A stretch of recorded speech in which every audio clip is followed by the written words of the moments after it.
Hello there, Sarah from 17 once again, introducing you to my Ghost Recon Future Soldier Elite Difficulty video walkthrough. So we're moving towards the aerodrome right now, or the aerodome, I can't remember what that giant font in the sky read. Aerodrome, there you go. And you can stealth your way towards this plane, but it doesn't do you any favours because after you shoot the plane, all hell breaks loose and more people will be shooting you. So my advice here is to kill everybody with full prejudice. Get rid of as many dudes as you can before you get to the runway. It'll just make the next section that little bit easier. And luckily enough, the enemies are spaced out at such a degree that you don't have to synchronise too many shots on this moment to kill them all. Although if you're looking to get a high rank, your accuracy, your synchronized shots, don't kill any civilians, you know, don't get spotted, no alarms, that kind of stuff, all of that is going to lead towards you getting a better grade. If I'm completely honest, some of the grades seem kind of weird, because I've had missions where I thought I did terrible and I got 100 out of 100, and I've had missions where I thought I did really good and I only got like 72, so it's a little strange, but I'm sure in a couple of days there'll be plenty of information out there telling you exactly how to get the best on every level. Although I don't think there's an achievement for doing it, so maybe people won't give a shit. But as soon as that says shoot down the plane, you want to start unloading into the objective marker. You're going to destroy its engine. As soon as the image vanishes, that means you've shot it enough and the plane is going to crash. All that's left to be done now is to sweep and clean up the rest of the enemies. If you're familiar with third-person shooters and you know of the tome that plays when you've cleared an area, this game doesn't have a tome, but it does do that. It comes up on the screen, says the area is clean, and that means there's no more bad guys. And if you're ever in an area and you think it's clear and you run out into open space and it hasn't given you that message, 10 times out of 10, you're going to get killed, because there's going to be one dude who bobs out of cover and he shoots you down. It's happened to me on a road towards the end of the game that has a really bad checkpoint, and hopefully I can help you avoid that, because that is some of the most frustrating shit ever, that whack-a-mole nonsense. And I mean, this game, if you're out of cover, you're going to die, because the enemies are so accurate. They're not that smart, even though they do flank. They have this tendency to try and rush you if you don't shoot them. And when they rush you, you can melee them because the AI starts to go all over the place when they get close. They'll just stand staring at you. And sometimes it works in your favour, other times they're a little bit quicker and they'll just mow you down. But a quick tap of the X button will do a melee kill, and there are times when you can get a lovely daisy chain of dudes coming up towards you so you can just melee kill them. And it's not the best game design, but it definitely helps the player. But the Sandstorm's moved in, Ghost Protocol style, and it looks really good through the magnet vision. I love the little whispers and how they're carried on the zephyr of wind and everything. It looks really nice. And this game has got some interesting reviews, because a lot of the reviews have said it looks really good, but every so often you see a bad texture or you see a bum model and things, and I think that statement's pretty true. But there are moments to this game where it looks absolutely bloody beautiful, just really good.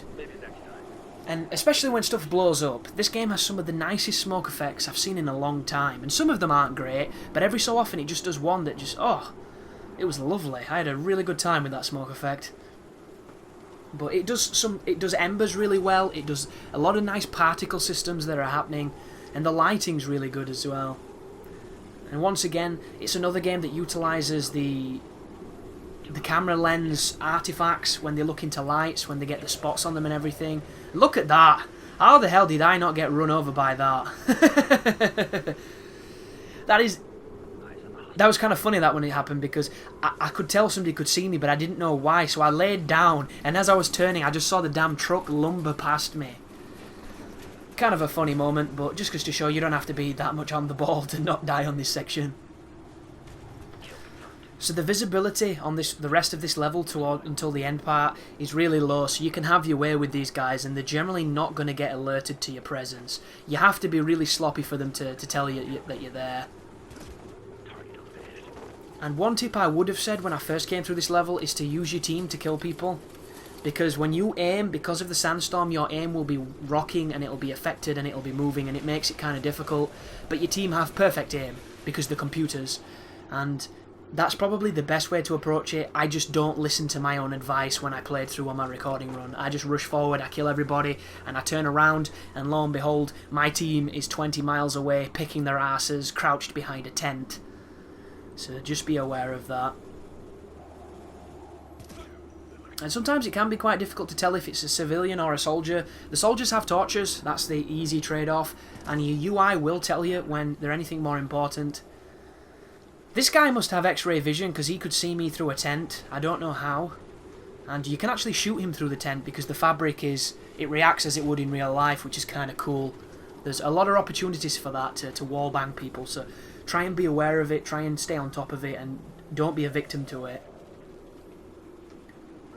There's a level coming up later on in Moscow where you've got to take out a bunch of snipers. And I was in cover thinking I was safe, and the sniper put a bullet through the barrier that I was up against and straight through my face. So you want to be careful. But look where they are. I've marked these two guys, and the logic behind it is if you mark them, it makes your team move forward. So hopefully my team is now rushing to get close to me because I've marked that dude. And I'm contemplating shooting through the fabric, but I think might be a bad idea, so I let my teammate take him and I come over here and take this guy because he's too busy looking at the floor, but for some reason he could see me. Maybe there was glass on the floor and I was refracting in the image of it. I'm not too sure. But just keep on, you know, ghost reconning it up. And it is a fun game, this. I enjoyed it a lot. I think a lot of the criticisms that some of the reviews have said are a little bit harsh, like Game Trailers and a few other sites really banged on about the writing, saying that the writing in the game is really bad. And it's not bad enough to be good, it's just kind of bad. And it is. The writing, for the most, is kind of trashy at times. It's not the best character development, it's not the best characters.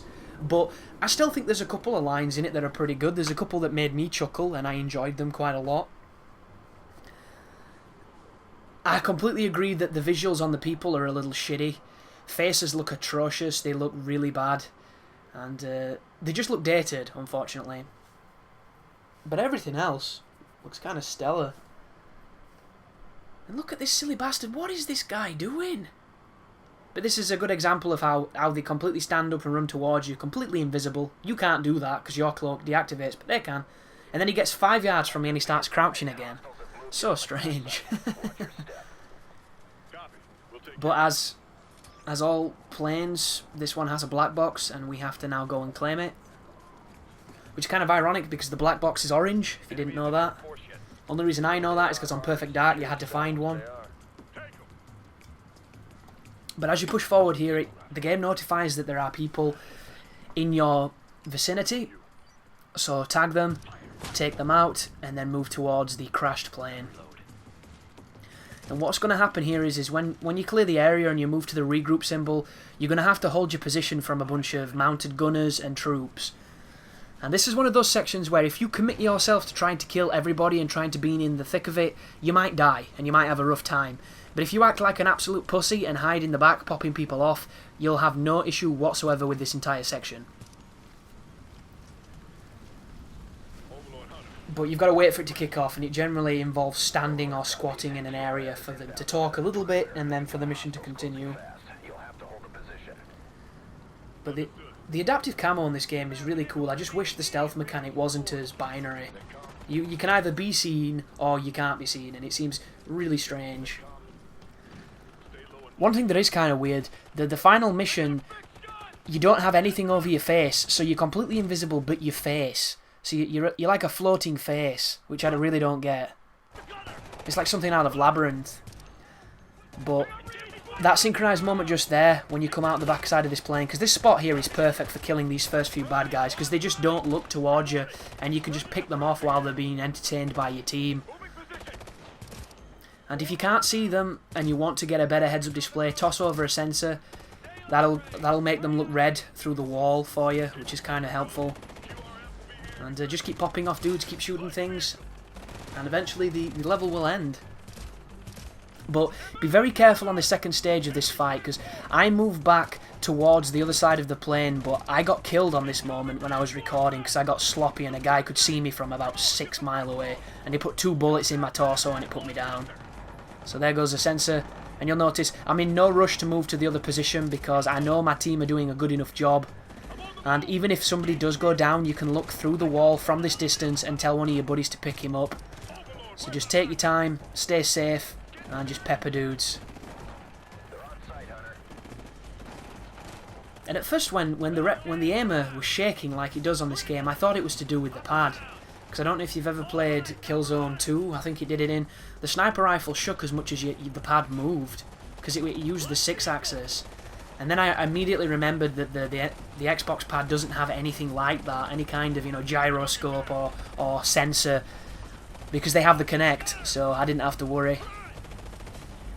But the choppers have moved in now, and I do believe that to make this level end, you have to move towards the objective point, where it says hold.